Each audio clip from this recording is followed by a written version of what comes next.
Syllabus students, you have 3 units prescribed for your examination. 3 poems. The first poem is O Captain, My Captain from Unit 1, The Solitary Reaper from Unit 2, and then the La Belle Dame Sans Merci. This is a French title from Unit 3. Then under prose, you have Malika Srinivasan from Unit 1, How to Live to be 200 from Unit 2, and Ilias from Unit 3. Then under pronunciation, you have monophthongs from Unit 1, diphthongs from Unit 2, and consonant sounds from Unit 3. Then under vocabulary, you have onomatopoeic words from Unit 1, then word origins from Unit 2, then cliches from Unit 3, and under grammar, you have punctuation from Unit 1, subject verb agreement from Unit 2, and then prepositional phrases from Unit 3. And apart from these, you have additional reading and speaking and writing. Usually there will not be any questions from speaking as far as my knowledge is concerned. You may get questions from additional reading and writing activities prescribed for you students. So this is your syllabus you have to prepare for your examination. And now this is your model paper students for degree second year, third semester English examination. The total marks allocated are 80 marks and time prescribed is 3 hours. And under section A you have 8 questions for 20 marks and section B you have to answer 4 questions for 60 marks. So let us look at the questions from section A. This will be all objective type of questions. Answer any 5 out of the following questions. Do as directed. FOG, fog. Write the phonemic symbol of the underlined letter. The underlined letter is O and the sound I think all of you know from the monophthongs lesson. This is from the unit 1 students. It is the sound is actually this arrow shows that the video link I am giving here as a card students. The monophthongs complete lesson I have made a video. You can go through it. So fog. FOG, fog, and the sound of O is aw. This is a monophthong, aw sound. This is the symbol. Then the second word is T, T-E-A, and the sound for E-A is a long E, T. So these are the phonemic symbols, and these two symbols will not be sufficient for you student. So you have to go through this video, monophthongs, to be thorough with the monophthongs pronunciation unit from unit 1. Then C, the butterfly dash over the flowers and the options are fluttered and buzzed. So your answer would be fluttered. So this is a onomatopoeic word students. I think you remember what are onomatopoeic. They are from unit 1 and these words are the words which imitate or resemble the sounds that they denote. The word this is flutter. So the sound is also like flutter. The butterfly's sound is like flutter. So all the words which indicate the sound they make are called onomatopoeic words students. And D also the same question. I could hear the dash of the clock and the answer is ticking. And we all know that clock makes the tick tick tick sound. So the sound and the word resemble each other. So these type of words are called onomatopoeic words and they are given on page number 11 of your textbook students. Okay, let us move on to the next question. Second question, answer as directed. Krishnadevaraya ruled over Vijayanagara. He was its king for 2 decades. Punctuate the given sentence. I think there are nearly 10 types of punctuation marks. They are given on page number 13 and 14. Here if you see the K, I mean the starting letter of a sentence should be capital letter. Then Vijayanagara, name of a place is also a noun which should be given a capital V here. Then here if you look at here, it sounds as if the sentence is coming to an end after Vijayanagara. So there should be a full stop. And after full stop, it should begin with a capital letter. So H should be capital letter here. And he was its king for 2 decades. After decades also there should be full stop. So altogether there are 4 punctuation marks to be marked here in the first sentence students. And to know all the other punctuation marks, you have to go through page number 13 and 14 in your textbook. B. The punctuation mark used to elaborate upon a statement. Every punctuation mark has its own function. So what is the punctuation mark which is used to elaborate upon a statement? You give a statement and when you are further elaborating it, you use a particular kind of punctuation mark, and that is it colon or semicolon? And the answer is colon, students. Colon is the punctuation mark used to elaborate a statement. Then superior. Write the antonym of the superior. You all know the antonym of the superior could be inferior. And all the antonyms are given on page number 19. Go through them. Then D. The abbreviation W by O stands for dash. They are given on page number 22, students. This question I picked it from additional reading. So sometimes they may ask questions from additional reading also. So W by O stands for without. Usually people get confused and they think it is wife of, but actually it is without, student. That is the answer. So go through all the abbreviations given on page number 22. Let us move on to the third question. EAR. Write the phonemic symbol of the underlined diphthong. This is from the second unit, EA. Okay. So this gives a diphthong, double vowel sound, ear, ear. Then 8, E-I-G-H-T, 8, E-I gives a sound of A, A. Here it is E plus a sound and here it is A plus a sound. So again under diphthongs I have given the unit, students, I mean the link here. You can go through the link and learn all the diphthongs which are given under unit 2. They are very, very important. If you learn just one or two, it will not be sufficient. There are 8 diphthongs, very easy to learn. Just go through the video, students. You will really learn them very clearly. I have made it very simple for you all to understand it. Then C. The word alcohol is originated from dash, either Greek or Latin. This is from the second unit, word origins, your vocabulary. They are given on page number 40, and here alcohol is originated from Latin, actually from Arabic, but finally they say they are derived from Latin. Okay, D. Neither the student nor the teacher dash present today. Is it are or is it is? This is subject verb agreement. Okay, page number 45 it is given. So neither the student nor the teacher are present or is present. So you have to, now two nouns are here, student and the teacher. So because two nouns are there, we should not jump to a conclusion that it should be plural are. Whichever is nearer to the verb here, so that is singular. So you have to take is present today. Fourth question, fill in the blanks. Neither the teacher nor the students dash present today. So here the noun which is nearer to the verb, if you take this is singular, teacher is singular and students is plural. So you have to go with the plural verb are. So neither the teacher nor the students are present today. Look at the two sentences, students, 3D and 4A. I gave the same sentence so that you will understand the difference very clearly. Fourth B, the cattle dash rounded up. So cattle is actually, it's a group of cattle, but it's taken as a collective noun. So when there is, it's a plural. So the cattle were rounded up. The antonym of the word unique is, so opposite of the word unique is common, you all know it. A word which has more than one meaning is called a dash. This is again from additional reading I picked up, students, and the answer is pun, P-U-N, pun. And about pun you can learn on page number 59. So here I have already given the meaning. The same word has got two different meanings. That is called as a pun, and there are quite a few examples given on page number 59. Students, you can go through it. Then fifth one, do as directed. One dash. Write the phonemic transcription of the given word. This is put together, O-N-E 1. So you have to write the phonemic transcription here, students. So all the vowel sounds and the consonants you have to put together and write the word. Then leading the team is no bed of roses. So identify the cliche. In this sentence, there is a cliche. Cliche is a phrase which is used many a times.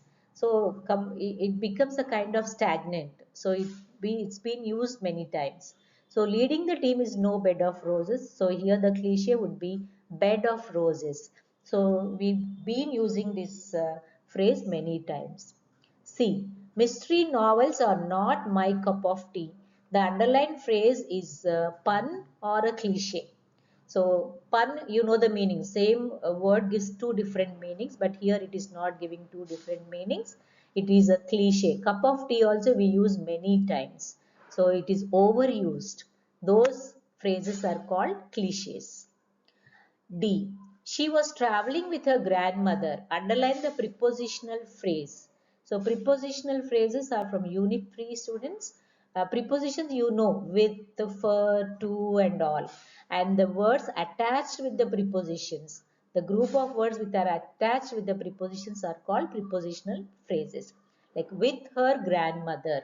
That is the prepositional phrase. Always remember a phrase is a group of words, and a phrase which is attached with a preposition, it is called as prepositional phrase. So with her grandmother is the answer, students, here. 6. Choose the right alternative. A prepositional phrase which modifies a noun is called adverbial or adjectival phrase. We all know the meaning of adjective. It describes or it qualifies a noun. So a prepositional phrase which qualifies or modifies or which describes a noun is called adjectival phrase. There are two types of prepositional phrases, students, you have to learn. Which modifies an action is called adverbial, which modifies a noun is called adjectival phrase. That's all. This lamp is believed to make wishes come true from Arabia. Correct the misplaced prepositional phrase. Always misplaced means something is not fitting into the sentence. So this lamp is believed to make wishes come true from Arabia. So are the wishes coming from Arabia or the lamp is coming from the Arabia? It should be lamp. So the lamp from Arabia is believed to make wishes come true. So that is the correction. The meaning of anticipate is dash.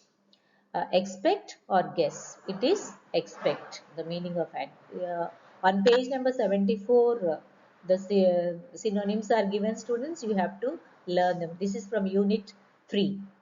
Notices are displayed on boards in public places or private places. You all know the answer is public places. This is also a question from additional reading I have taken, students. So you can learn them. Moving on to the 7th question.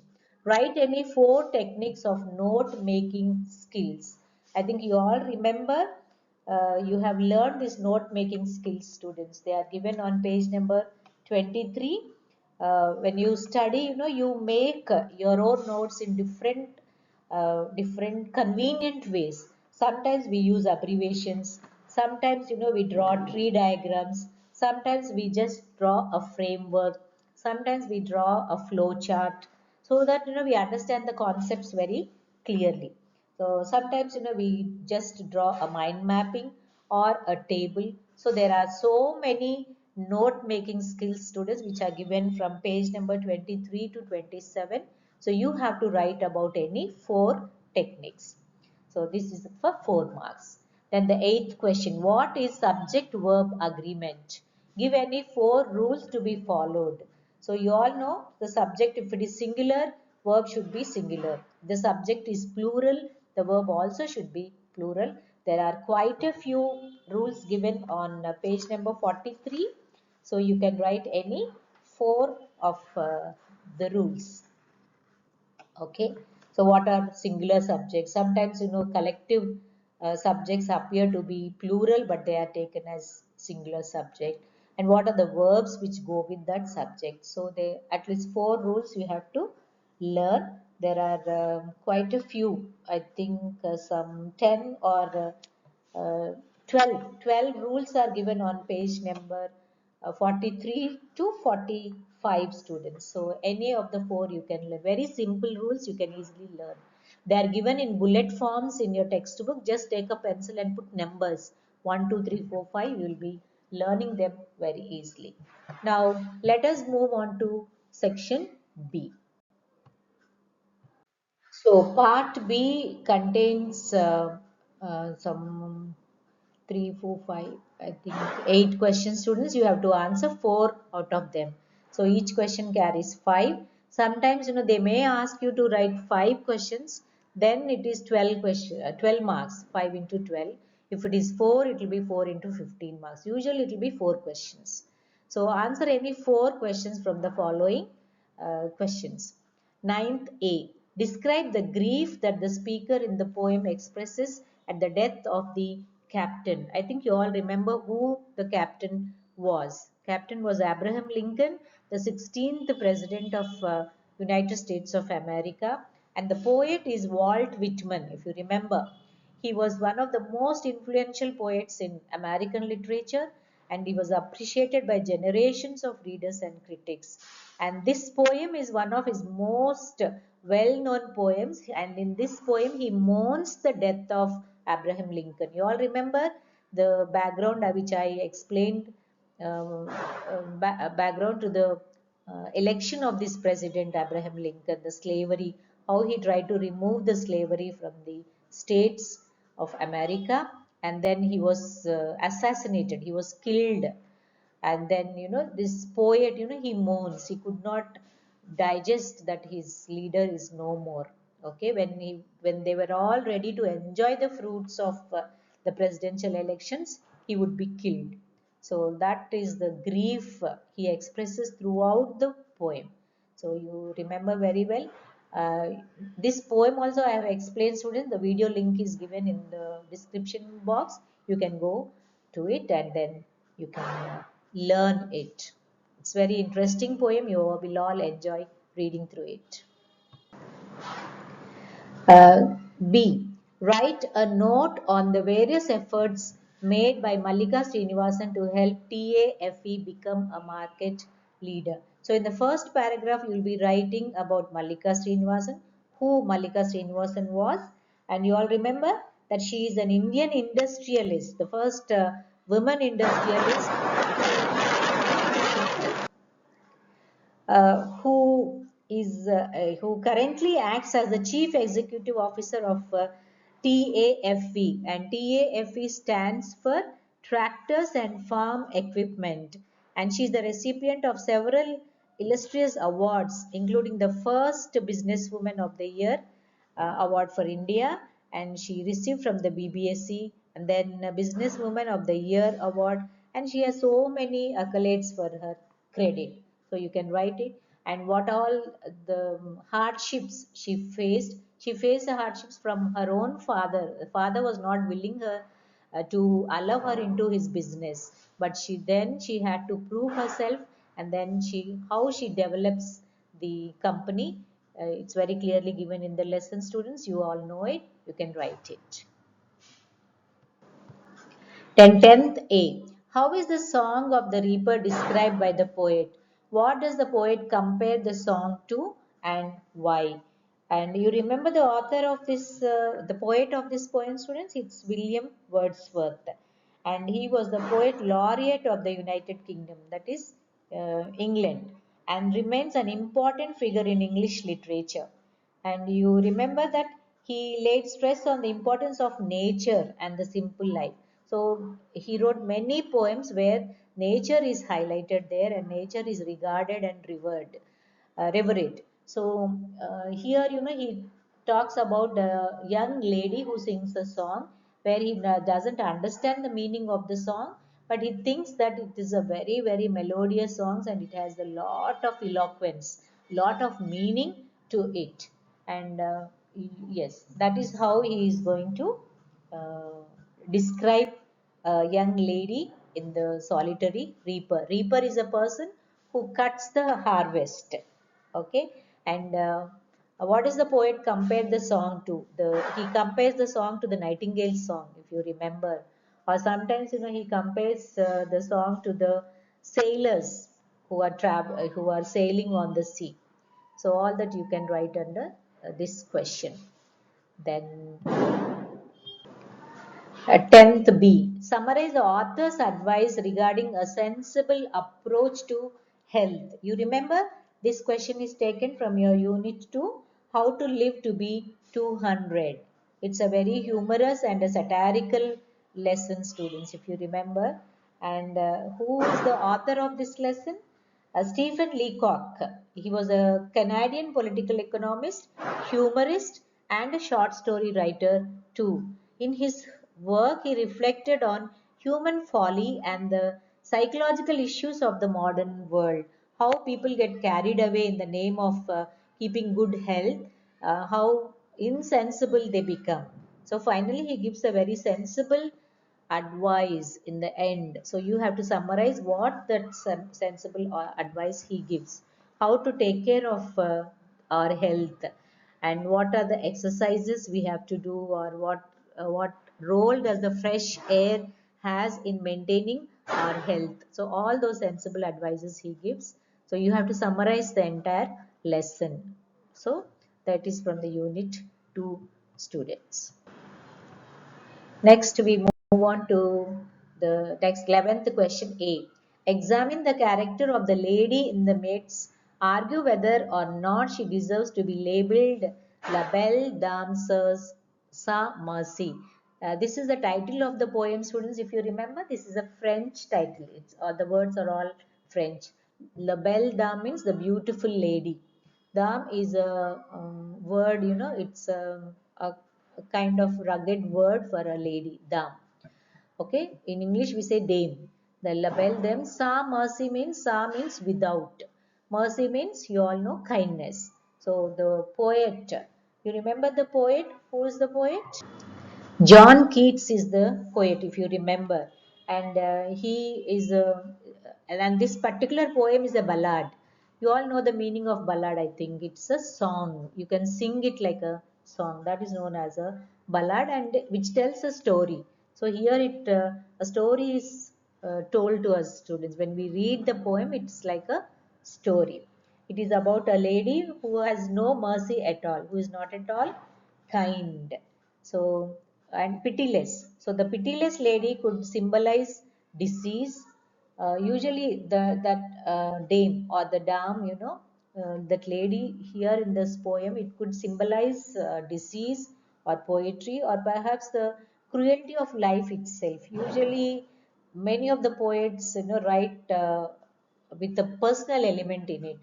This poem was written when John Keats was not well, students. He was actually suffering from lung disease, and he comes to know that that was the end. He was at the end of his life. So here he compares his life or the disease to a lady who has no kindness, no pity at all. So that way you can write the character of the lady. Then 11th B. Narrate in your own words the ups and downs in the lives of Ilyas and Sham Shemagi. You remember the Ilyas story, students? How he narrates the story and what all hardships he undergoes in his life. That you have to narrate. Means you have to go on writing the story in your own words. You remember the author of the story? He is Leo Tolstoy, the Russian author, and he is well known as a social reformer, and was well known for his philosophical writings. So this is about destiny and fate. The people who believe in destiny and fate, they enjoy these kinds of stories. So you have to write about this. Then the last question, 12th A, elaborate on the central idea of the poem, The Solitary Reaper. So central idea means summary. You have to write the summary of the poem, students. The Solitary Reaper. Solitary means alone.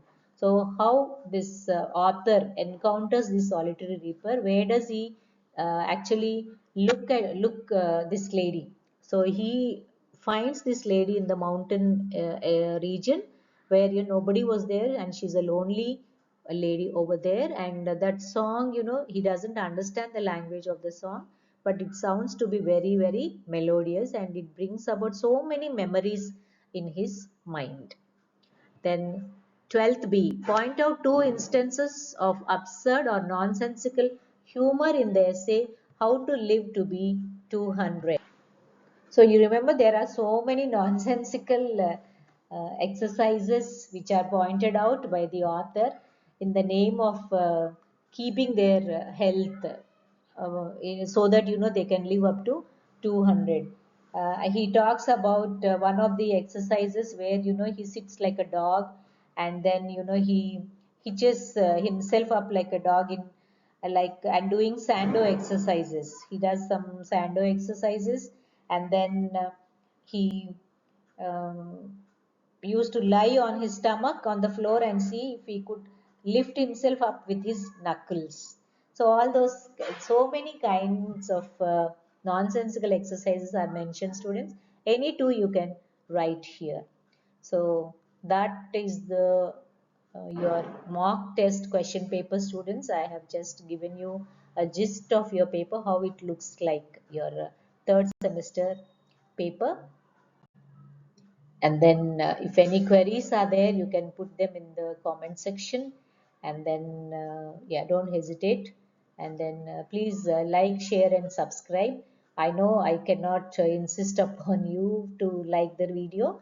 Only thing is, because of the YouTube algorithm, I have to ask you to like it, students, so that if any students are really in need of this mock test, it will be shared. Unless and until you hit the like button, it will not be shared with others. That is the YouTube algorithm. That's why I request you all to share it. I mean, like it. Okay, students. That's all. Thank you for watching, and let's meet up in the next video.